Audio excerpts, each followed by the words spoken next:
on ne sait pas si c'est un magazine, un documentaire ou un agencement d'images. En tout cas, ce qu'on a vu, c'est un aliment de discours qu'on a regardé. On se perd même quel est le genre qui est choisi. Cette vidéo qui nous a été servie hier par la DIRPA, la Direction de l'information et des relations publiques de l'armée. Là-dedans, nous avons pris quelques extraits pour aider à la bonne compréhension. D'abord, le ministre d'État de la Défense nationale, le général Aboubacar Sidiki Kamara, alias Idi Amin. Ensuite, le président de la transition, le colonel Mamadi Doumbouya. En tout cas, cette vidéo est réalisée par la DIRPA. Nous allons partir avec la régie pour suivre l'un des premiers extraits choisis. Dans cette vidéo, c'est bien l'intervention du général Aboubacar Sidiki Kamara, alias Idi Amin. Aucune grande nation d'aujourd'hui, du XXIe siècle, ne s'est construite sans les armées. Les nations que nous envions aujourd'hui ont été construites par les militaires. Vous prenez Abraham Lincoln, militaire, l'un des grands fondateurs des États-Unis d'Amérique. Vous prenez Eisenhower, militaire, la Seconde Guerre mondiale. Vous prenez Général de Gaulle, militaire, Gamal Abdel Nasser en Afrique ici. Pour dire que rien de grand, et rien de sérieux, et rien de solide ne peut s'accomplir dans une nation sans son armée. On refait le monde pour que bougent les lignes du développement et de la gouvernance sur Joma FM. Et l'analyse, comme on l'a intitulé, s'appelle « Une transition militaire réussie garantit la stabilité politique et l'émergence socio-économique d'un pays », signé la DIRPA. Oui, Lamine Moïma Sissé, quand vous suivez cette intervention du ministre d'État de la Défense nationale, aucune grande nation ne peut se bâtir sans son armée, c'est vrai. On nous dit souvent d'ailleurs que l'armée, c'est la partie saine de la société, c'est la corporation la mieux structurée, la mieux organisée. L'armée fait vite et bien. Oui, quand je suis tombé, parce que vous aussi. Oui, j'ai regardé ça hier à la télé. J'ai beaucoup de respect pour Toumani, qui est un grand journaliste. Toumani Kamara, il faut rappeler son grand parcours de journaliste. Il a été rédacteur en chef de la télévision nationale. De la télévision nationale, la télé n'était pas comme ça. La RTG, c'est pas cette RTG là qu'on connaît aujourd'hui. Alors, avec donc ça c'est important. Concentration des yeux. Oui. Après, j'ai vu le truc. J'ai vu d'abord le colonel qu'ils ont fait passer dans son discours. On reviendra tout de suite. À sa prise de pouvoir. Et également, j'ai vu Idi Amin. Vous savez, malheureusement, Idi Amin, c'est un intellectuel connu de tout le monde, mais qui connaît tout. C'est ça le problème du général Idi Amin. Mais il dit que... Il parle d'histoire, et tout récemment, il y a sa sortie... Les nations qu'on envie... Il y a sa sortie à l'occasion des livres, là. Alors, donc, sa sortie qui fait débat, et il y a beaucoup qui m'ont appelé de l'extérieur des historiens pour me dire que ce qu'il a dit, ça ne se vérifie nulle part. Ça ne se vérifie pas. Et je ne sais pas dans quel livre... l'a relevé je ne sais pas dans quel livre Idi Amin, lui, a lu ce récit, cette histoire, ce narratif qui est à lui. Et donc, aujourd'hui, il parle encore, il rappelle l'histoire. Et sauf que, malheureusement, on ne va pas loin. L'armée, dans certains cas, oui, l'armée a pu être la base du développement d'un pays. L'illustration parfaite, c'est le Ghana avec Johnny Rawlings. Mais il ne faut pas. Mais si nous voulons rester en Guinée, l'armée a été un problème. En 84, c'était avec Lansana Conté, comme ils disent que l'armée a réglé des problèmes dans ce pays. L'armée de 84 jusqu'en 2008, c'était l'armée au pouvoir, le général Lansana Conté. 23 ans de... Et il y a eu l'armée, le coup d'État en 2008, c'était avec Dadis, c'est pourquoi il y a le procès, et tout le monde entier parle de la Guinée. Donc quand on dit que l'armée a été, je ne sais pas qui veut narguer, et parce qu'en tout cas, ce n'est pas à sa place. Parce qu'il faisait partie du CNDD. Toumani ne devait pas mettre ce discours-là. dans son éditorial ou magazine ou quoi. J'ai dit on se perd. C'est quel... Non, je sais pas. C'est un magazine. Analyse exclusive. Ouais, une analyse exclusive. Oui, c'est comme ça on en a parlé. On l'a intitulé. Vous avez encore déjà analyse exclusive. Comment une analyse peut être exclusive? C'est quand il y a le scoop. Expliquez-moi, parce que moi je ne comprends pas ça. Une analyse, elle peut être exclusive? Non. Non, une analyse, c'est une information. C'est toi, c'est à toi. Oui. C'est ton point de vue, justement. Comment cela peut être, comment une analyse peut être exclusive? Et puis tout ça ne faut pas qu'on n'amène pas. Non, je suis pas. Détruise notre frère. Non, il est. Pourtant, il a un très bon journaliste. Ansoumani. On a partagé des plateaux. Il est libre, il est indépendant. Oui, bien entendu. Il est très éclairé. Mais encore une fois, c'est ça qu'on appelle le système. Justement. Le système. Analyse exclusive. Permettez-moi de m'épargner de tout cela. Mais très sincèrement, pour revenir à ce discours, à ce magazine-là, à ce qu'on a vu hier à la télévision, on a vu, j'ai vu des choses bonnes, mais je ne sais pas quel était l'objectif visé. L'objectif visé, certainement, c'était de démontrer que l'armée est une solution et l'armée est en train de trouver la solution au problème guinéen. Mais l'agencement... L'armée a un passé. Voilà. Dans notre pays. Malheureusement, il y a des discours qui sont en déphasage avec des actions qui sont même posées dans le même, dans le même élément qui nous a été proposé.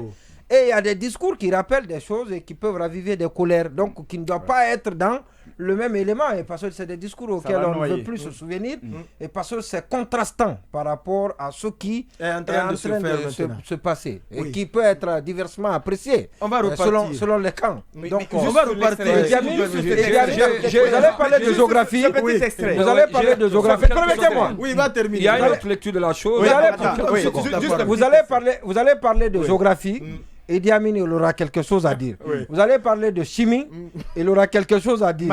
Vous envoyez un sujet de mathématiques, il dira qu'il était meilleur, il va te dire que c'est lui qui est le meilleur mathématicien. Non, parce que j'ai l'impression... On comprend pourquoi il n'était plus d'accord. C'est un intellectuel, mais il faut qu'il comprenne qu'il y a... Oui, mais sur l'extrait. Oui, mais sauf que sur l'extrait, justement. Non, même moi, c'est sur l'extrait. C'est sur l'extrait aussi. Ok, je vous donne tous la parole. Personne ne sera sévère. D'abord, moi, je voudrais qu'on regarde les choses. Je ne sais pas si c'est les armées qui ont réussi ou c'est plutôt des individus qui ont organisé l'armée et permis de réussir. C'est-à-dire, quand on parle là, c'est pas, on parle de De Gaulle, on parle de Jerry Rawlings, c'est plutôt lui, Abraham Lincoln, c'est plutôt l'individu qui était à la tête, qui a su organiser, structurer l'armée et faire en sorte qu'elle soit utile à son projet. C'est pas tout le temps le cas. Non, même les cas qu'il a pris. Je comprends ce qu'il dit, mais c'est pas tout le temps le cas. Même si on parle individuellement pris, la personne qui a fait le coup d'État ou encore qui est venue en tant que militaire, maintenant, ce n'est pas tout le temps le cas. Il y a des cas illustratifs qu'on va dire tout à l'heure. Maintenant, je dis aussi, au-delà de la... D'abord, vous savez, hier, quand Issa Kouyaya a dit que un ministre l'a reçu et lui a dit que, écoute, il est préférable de nous rejoindre parce que nous sommes là.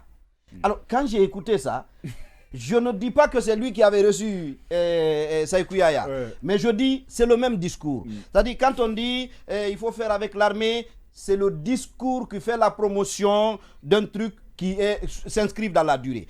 Et il y a des contre-exemples, parce qu'il a cité là des exemples. Monima a cité le cas guinéen. Maman, je dis la Sierra Leone que Toumani a cité dans le truc, dans son analyse, dans le commentaire, voilà, dans le commentaire. Il a cité la Sierra Leone et j'ai trouvé qu'il y a une espèce de jonction intelligente qu'on a voulu faire entre Madabio qui est aujourd'hui là et le fait qu'il avait déjà fait un coup d'État. Il a échoué. Maintenant, écoutez, il a échoué. A été un échec. Qu'est-ce qu'on fait de ce que vous et moi nous connaissons de l'histoire récente de la Sierra Leone et dont la Guinée chaotique et dont la Guinée a payé le tribut. En accueillant le Libéria. Qu'est-ce qu'on fait? C'est les civils qui ont détruit le Libéria? Non, c'est les militaires. La Guinée-Bissau. Le Soudan. aujourd'hui, les deux généraux. Et la Guinée-Bissau. Le Mali qui est à côté. On disait les militaires. On disait que le Niger, le Nigeria, la stabilité, c'est pas ça. Ça me cheminait vers la fin de son mandat. Après, il y a un Kidam qui sort de nulle part pour dire non, c'est Aya Sanogo. Quand on veut trouver ces exemples pour embellir son discours, on peut toujours le trouver. Mais c'est une vérité sélective, ça. En Afrique. C'est une vérité. Il n'avait pas besoin d'aller en Europe. Exactement. C'est une vérité sélective là. Illustratif africain. Peut-être que général Idi Amin. Peut-être que ceux qui l'ont écouté, c'est peut-être devant l'armée. Les gens n'avaient pas nécessairement. On ne peut pas non plus. C'était pas un débat. Il était libre de dérouler son discours, mais c'est absolument pas une vérité. C'est sa vérité à lui, mais elle est très très sélective et on se demande pourquoi. Alors, je pense que l'équation, la façon dont on l'a posée, on pouvait trouver une autre ouverture, c'est-à-dire on pose le problème en termes de défi. C'est-à-dire qu'on nous dise que l'armée peut, pour une fois, rentrer dans l'histoire en changeant les choses. C'est-à-dire en organisant des élections crédibles et transparentes, en mettant le pays sur les rails et accepte de revenir dans les casernes. C'est-à-dire, c'est comme ça on devrait. C'est-à-dire, on dit, nous avons un défi à relever. Aujourd'hui, l'armée est au pouvoir. L'armée a pris le pouvoir en disant qu'elle va avec un processus de refondation.